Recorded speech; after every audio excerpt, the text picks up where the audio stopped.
On a ouvert il y a 10 ans maintenant sur le foot en salle et puis on a grossi au fur et à mesure. J'y ai pas cru au début, j'ai vu les informations et très franchement j'ai trouvé ça surréaliste en fait. Comme on est en intérieur, notre grosse période c'est octobre à mars, donc en fait on sortait de notre très grosse période.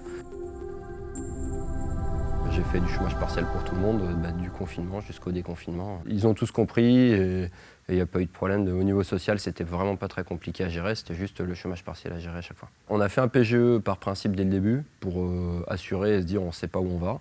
Puis on en a profité pendant toute la période de confinement pour faire beaucoup de travaux dans le centre, de peinture, de refaire les vestiaires, etc. Donc si on a des opportunités, on les prendra. Je ne raisonnerai pas du tout en me disant ça va me freiner mes projets, puisque si je trouve un projet intéressant, j'irai. Mais non, ça n'impactera pas les projets futurs. Et un projet dans mon type d'activité, ça ne se gère pas à 3 ou 6 mois, ça se gère plus à 1 an et demi. Donc on espère que le Covid aura disparu à ce moment-là, donc que l'activité aura repris normalement. Moi, je suis optimiste parce que ça ne va pas durer 10 ans, cette histoire.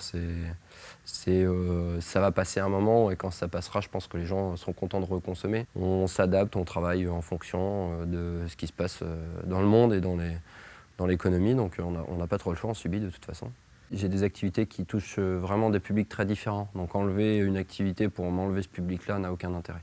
Tous les gens que je connais qui sont dans le loisir regardent toujours ce qui se passe, sont toujours à l'affût, et puis si jamais ils ont l'opportunité d'enlever une activité pour en remplacer par une autre qui est plus dans la vague, entre guillemets, et qui est plus dans la tendance, ils vont le faire s'ils ont l'opportunité.